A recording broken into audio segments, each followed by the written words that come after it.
Welcome to Kanerika's podcast, The Digital Shift.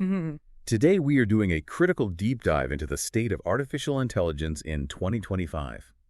It feels like a moment of peak hype yet. The latest global data shows a surprising truth. While almost everyone is using AI, very few are actually transforming their balance sheets with it. That tension is, it's the defining challenge of right now. So many executives think they've got AI solved, they've launched a chatbot, or they've automated a tiny back office task. They've checked the box. They've checked the box. But the reality is so much more complex. We saw a great summary of this from Alex Singal, who said, AI is now used almost everywhere, but very few organizations are capturing real value from it. And that just sets the stakes for us perfectly. We've been looking at data from a global survey, almost 2,000 participants. And the key hook for me is the sheer adoption. 88% of organizations say they use AI in at least one business function. That's just astonishing. It confirms the technology barrier is basically gone. AI is an accepted tool. It's across customer ops, marketing, product development, you name it. But here's the number we have to focus on. Only about 1/3 of those companies are successfully scaling it across their entire enterprise. So that's our mission for this deep dive. We need to decode that gap. We have to move beyond just talking about adoption, that 88%, and really get into true scaled impact. What are the specific structural things that are stopping a successful pilot from turning into actual profit? Precisely. That transition is the make or break challenge. If companies can't crack that scaling code, the billions they've invested over the last few years, well, it's just unrealized potential. We have to figure out why so many are stuck in testing mode. Okay, so let's start right there with the operational hurdles. You call this the pilot trap. What are the mechanics that make it so hard for these initial tests to, break out into the main business? The pilot trap it's systemic. Most organizations start small, running these isolated trials. Like a lab experiment. Exactly, a lab experiment. Using carefully curated, perfect data, the moment they try to scale, the whole thing just collapses. The data really points to three main, let's call them killers of scale. What's the first one? And I'm guessing it's the hardest one to fix. It's the data infrastructure itself. We talk about limited data quality, but the real problem is fragmentation. So not that the data is bad, necessarily. Not at all. It's that Department A's data is clean, but it's structured completely differently from Department B's ancient legacy system.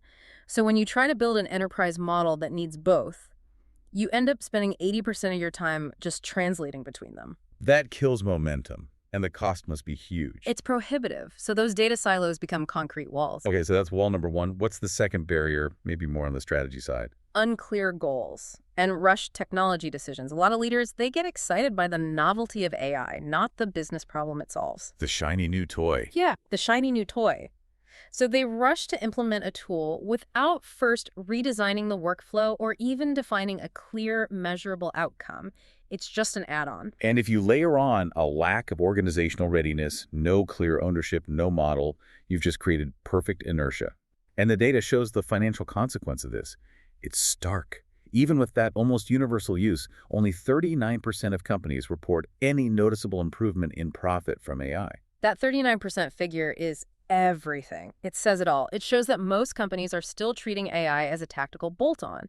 They're trying to retrofit automation into old, inefficient processes that were designed for humans. You can't do that. You fundamentally limit the value you can get. To see real profit, you have to be willing to change how the work itself gets done. So we're not just talking about automating a task. We're talking about replacing the entire underlying logic of a business process. That's it, exactly. It's a willingness to say, we don't want to make the old way 10% faster. Right. We want to abolish the old way and design a new one that is AI native from the ground up. And the tech itself is evolving to help with that redesign. We're seeing this massive shift toward what's called Agentic AI. These are systems that go past just prediction or generation. They actually perform autonomous multi-step tasks. This is a profound transition. It's huge. AI is moving from a passive tool that needs constant human prompting to an active task owner. And the adoption speed is immense. 39% of organizations are already experimenting with these agents. 23% have them in production.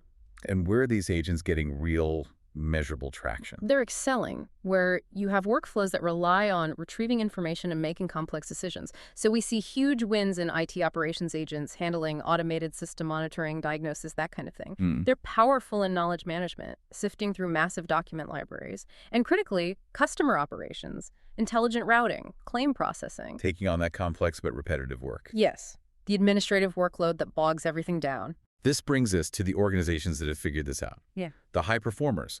We're defining them empirically. They're achieving at least a 5% improvement in EBIT. That's earnings before interest and taxes from AI. So what's the blueprint? What separates these winners? It's fundamentally a difference in strategic intent and execution rigor.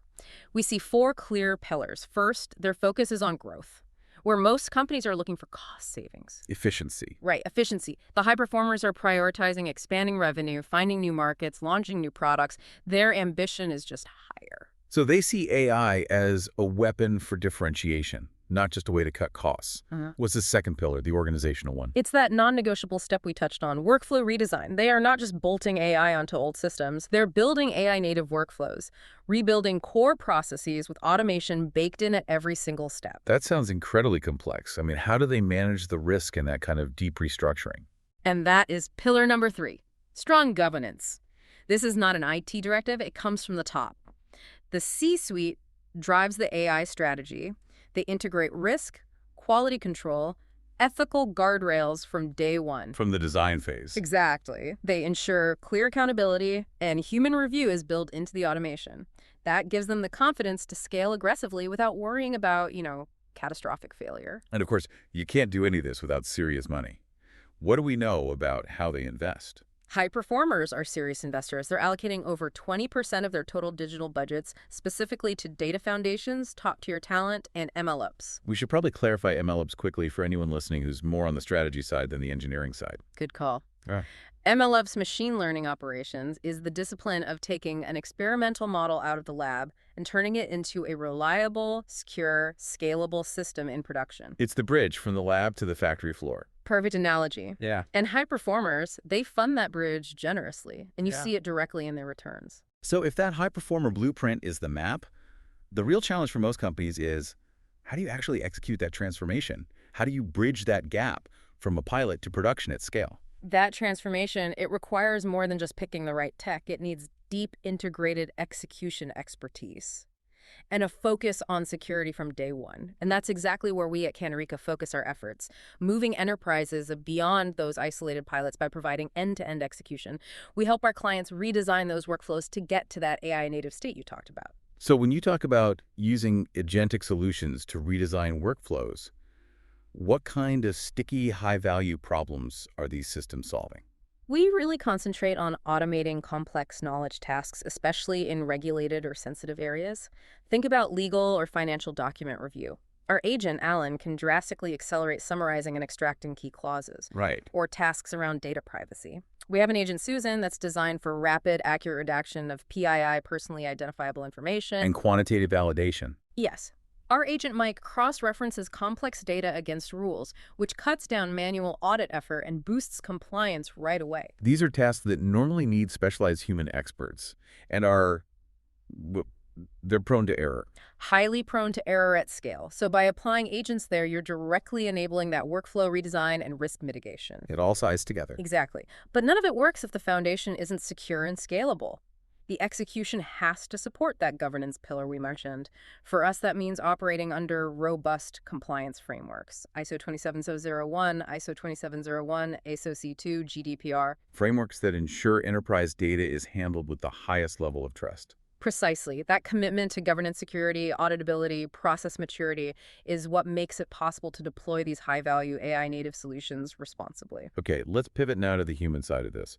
With automation rising, what's the expectation for the workforce? The data seems very mixed. It's mixed because AI is really redistributing labor more than it's eliminating it. You've got about 32% of companies expecting workforce reductions. But a larger group, 43%, expect no overall change in their total headcount. And the specific jobs expecting change are completely different, right? Oh, absolutely. You see the expectation of reductions in operational support, high volume repetitive tasks. But then you look at product development, analytics, engineering. They actually expect stable or even rising headcount. The work is shifting, It's shifting toward managing and optimizing these new AI systems. which speaks directly to this accelerating talent surge. Even if the number of employees is steady, the skills you need are changing dramatically. The demand for specialized AI skills is it's outpacing supply significantly. So companies are doing two things at once, investing heavily in upskilling their current staff while also aggressively hiring for ML engineers, data scientists, AI product managers. So the expertise to build and govern these systems is now the main bottleneck. It's a major constraint on speed, absolutely. And finally, we have to talk about the risks. The adoption rate is high, but so is the failure rate. 51% of organizations report at least one adverse consequence from their AI. What's the most common problem? Inaccuracy, it's still the #1 reported issue. And while companies are getting better on things like privacy and security, a huge governance gap still exists around explainability and It's transparency. the infamous black box problem. Exactly. Many of these sophisticated models operate without enough transparency.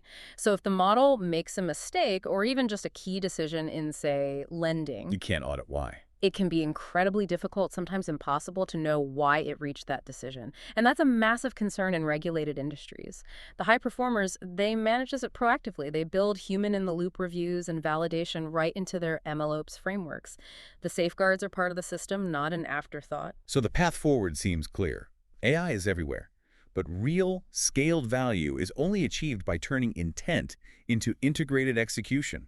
Success in 2025 means shifting from the inertia of that pilot trap to the rigor of the high-performer blueprint. And that blueprint requires profound commitment, bold ambition on growth, a fundamental redesign of workflows to be truly AI native, and relentless governance with serious sustained investment.